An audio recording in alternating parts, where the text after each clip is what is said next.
বন্ধুরা, পিঙ্কুর রান্নাঘরে আপনাদেরকে স্বাগত। আজকে রান্না হবে ইঁয়াড়ি মাছের টকগা। তাহলে চলুন রেসিপিটা দেখুন। প্রথমে পেঁয়াজ কেটে নিচ্ছি বন্ধুরা।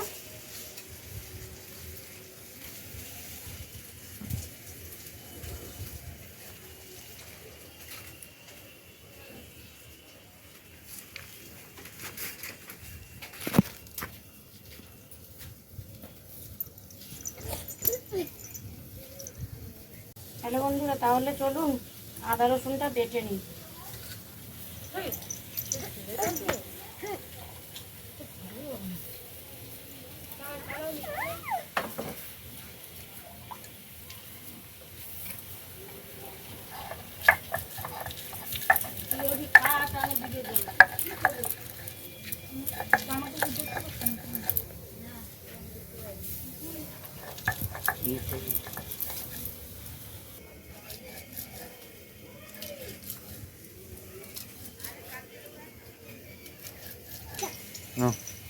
আদা রসুনটা বাটা হয়ে গেছে, এবার তুলে নিচ্ছি।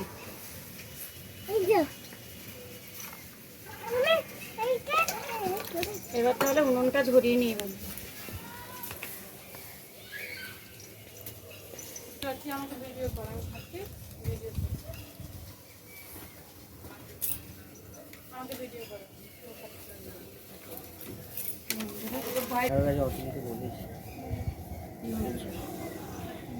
ভাই ধরো 130 টাকা খরচা হয়,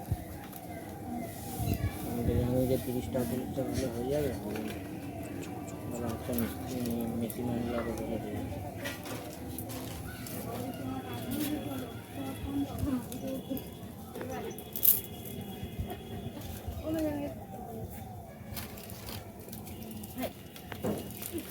বন্ধুরা, উনুন তো ধরে গেছে, এবারে কড়াটা বসিয়ে দিই।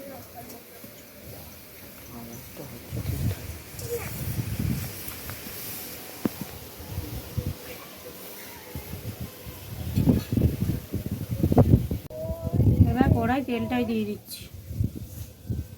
একটু বেশি করে তেল দিতে হবে।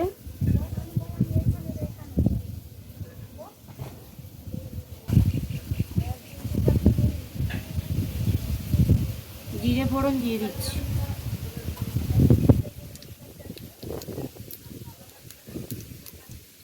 এরপর পেঁয়াজটাই দিয়ে দিচ্ছি।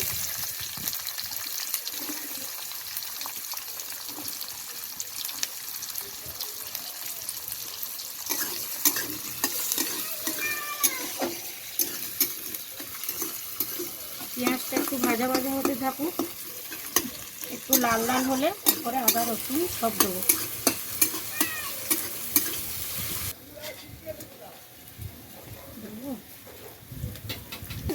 আদা রসুন এক জায়গায় পেস্ট করে রেখেছিলাম, ওটা দিয়ে দিচ্ছি। আপনারা চাইলে আলাদা আলাদাও বাটতে পারেন। আমি এটা শিলপাটাই বেটেছি, আপনারা চাইলে মিক্সিতেও করতে পারেন।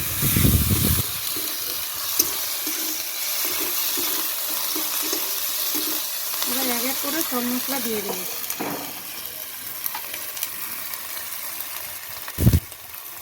প্রথমে ধনে গুঁড়ো দিলাম,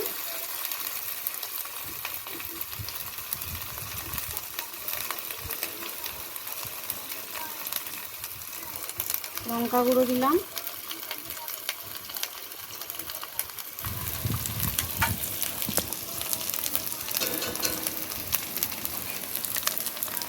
হলুদ দিলাম,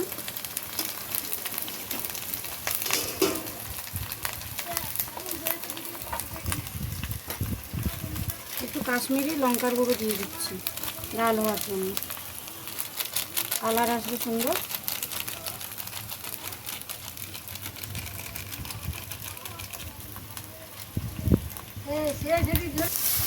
একটু জল দিয়ে দিচ্ছি।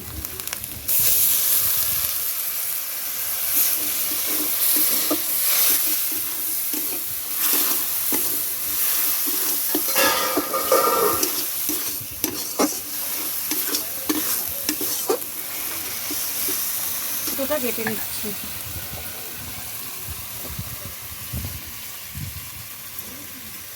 টমেটোটা দিয়ে দিলাম। এবার একটু কষতে থাকবো।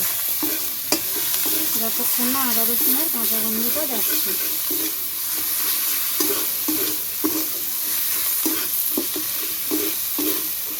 কিছুক্ষণ কষতে থাকবো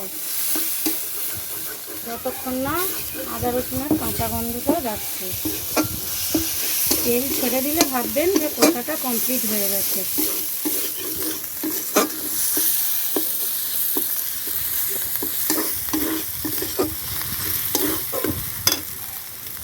একটু লবণ দিয়ে দিচ্ছি।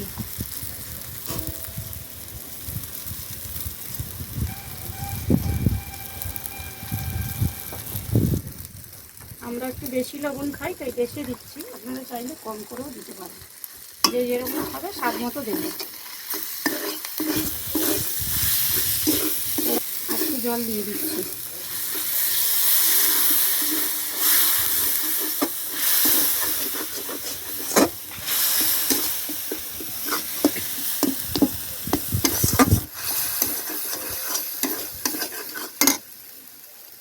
দিয়ে দেবো। আজকের রেসিপি হচ্ছে নিয়ালি মাছের টকবর।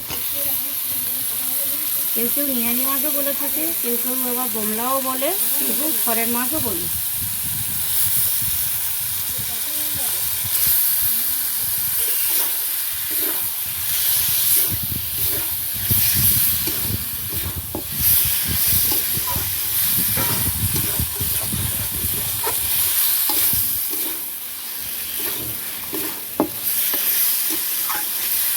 দেখুন বন্ধুরা, কালারটা কত সুন্দর এসছে। আপনারা এইভাবে রান্না করবেন। আমি তো এইভাবে করি, আপনারা কীভাবে করেন কমেন্টে জানাবেন।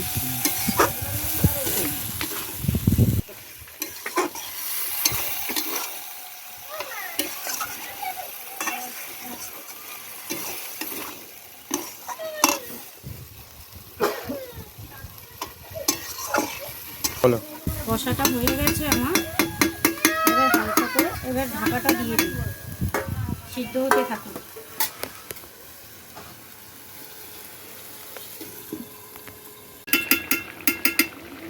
এরকম ঝোল থাকবে, এরকম ঝোল থাকবে।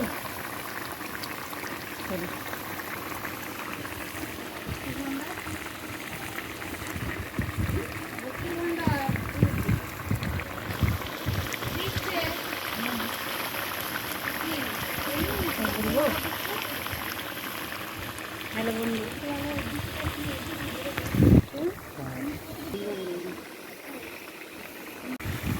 বলো। একটু গরম মশলা দিয়ে নামিয়ে নেবো। রান্নাটা আমার হয়ে গেছে।